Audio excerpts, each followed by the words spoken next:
This is the 3rd precinct here. There are fires burning to the left of it at the wine and liquor store on your left. But back in the back of the precinct, you're hearing people throwing things against the walls, against the glass, against anything they can. And now the fire alarm, you'll see it flashing inside of the 3rd precinct. Behind the 3rd precinct, just behind it, is a fire that is billowing and has been going for a few minutes now, really strongly. But you hear people cheering every time they get through one of the windows there with whatever it is they're throwing. It sounds like they're throwing, you can see pieces of concrete.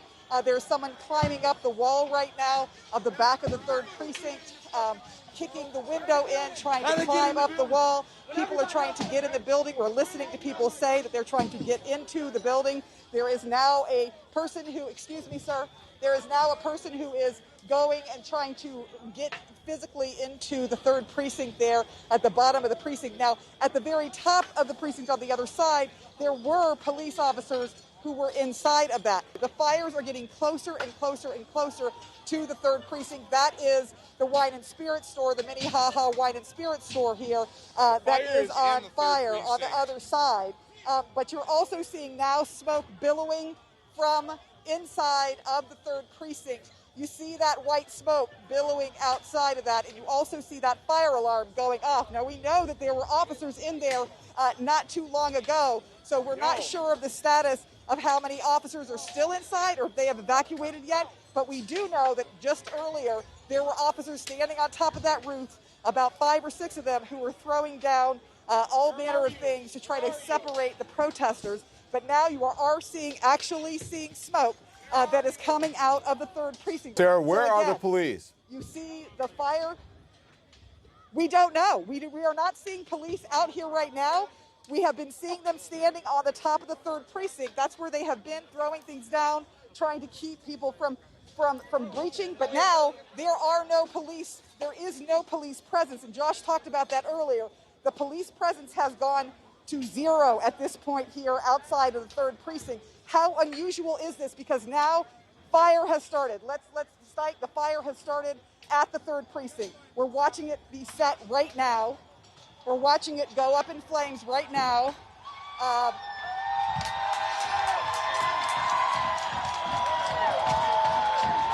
I just wanted you to hear the sound of people cheering as the 3rd precinct appears to be on fire at this time. Excuse me.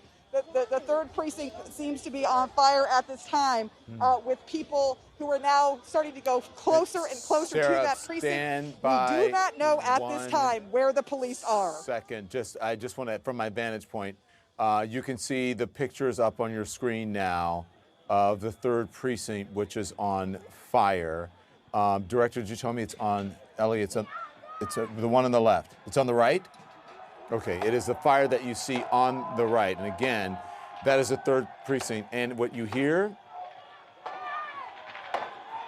are people who are cheering in this crowd as this police precinct goes up in flames. The picture on the right now, the ground picture that you're seeing, that's on the ground. The one on the left is a picture of the aerial shot.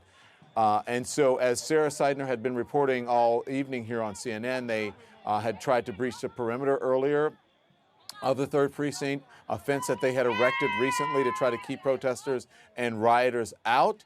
That appears to have all been for naught, because now this police precinct appears to be on fire. Well, it is on fire. You can see it in the middle of your screen there.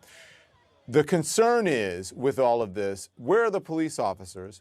Who's inside of that building? Personnel, staff, people who may be in lockup or what have you. We would certainly hope that they are safe and out of that building. But these actions should not be happening, okay? Again, understand the anger, not the actions. This should not be happening. A police precinct should not be going up in flames, up in smoke. Businesses should not be as well. People should not be cheering. But here we are. This is what is happening. This is what is playing out live for you on your screen, America, on live television on CNN. A community that is fed up. We're hearing, I'm not sure if it's gunshots, if it's flashbang, or fireworks or what have you. Let's get back now to the scene, to my sports who are on the scene. You can see the sign there that says Minneapolis Police, okay? So you know it is a police department. Sarah Seidner, talk to me. What are we hearing there? Yes.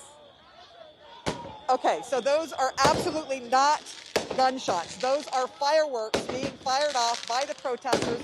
We are watching them being fired off directly in front of me.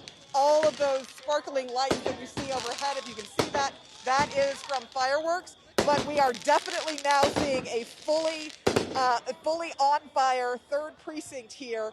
That is clearly what's happening there.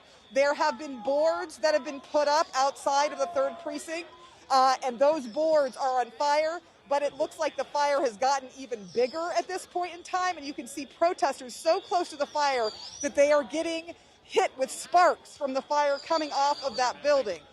So that is what's going on right now. It is official that the building is on fire, the 3rd precinct is on fire. We do not know where the police are.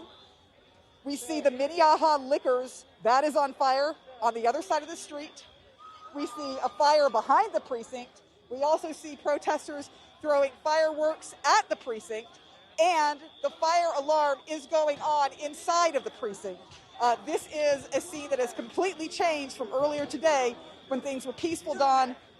People cheering and more fireworks going off as literally the police precinct is burning. Josh Campbell, I want to ask you, because you are our law enforcement expert here, how will police and the fire department respond in this? How do they respond in a situation like this?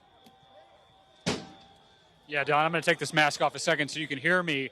The police here have made a calculated decision that they're not going to enforce what we're seeing behind us. There's fire that's being set to the police department. As you can hear, that's going on around us. There are fireworks going off, people climbing on the side of the building.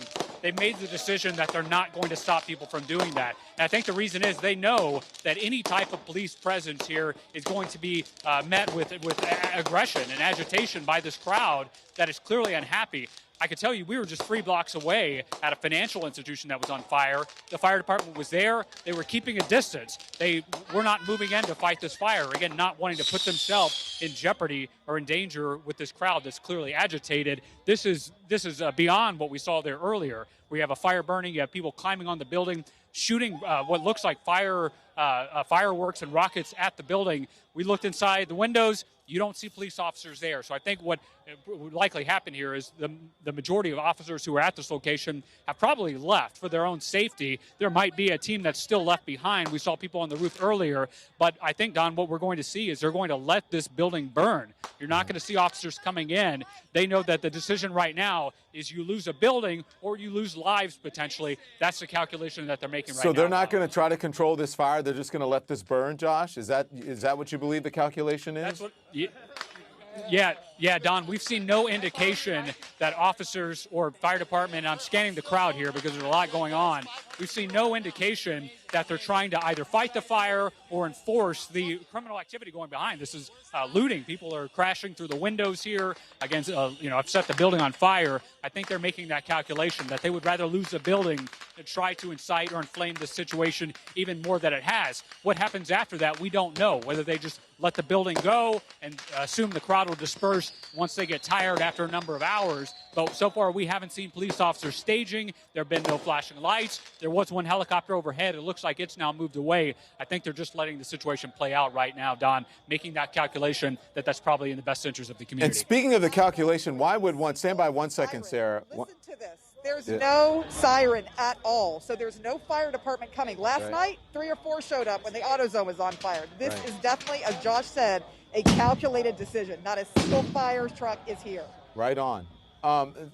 Josh, and that leads into my next question. If you guys can answer this, it appears that the police department, they must be outmanned in order for it to get to this point. I know that they had asked, at least in St. Paul, for the National Guard to come and help. So apparently the department is not big enough to handle this, or not equipped to handle these sorts of demonstrations. Is that what we're seeing playing out here, Josh? Yeah, Don, if you think about what a police precinct is, this isn't where the police officers hang out all day. This is certainly the headquarters for this area, but police officers are dispersed. They're out patrolling the community, so you don't typically have a large presence of people inside a facility like this to begin with. You look at the crowd, there are hundreds and hundreds of people here, cars lined up, it looks like still trying to get to this location, clearly outmanned. I don't know if they had an influx of officers throughout the city that they would be able to control this crowd right now in any successful way. It's just there's too much going on here right now.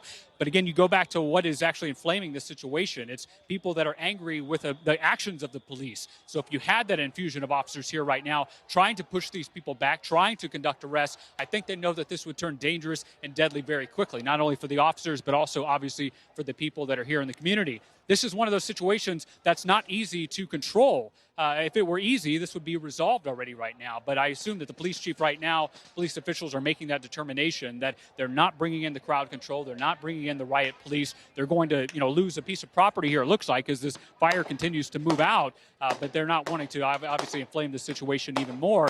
Not that they could, Don, even if they had enough officers, because Sarah and I, as we stand here, are just surrounded by hundreds and hundreds of people.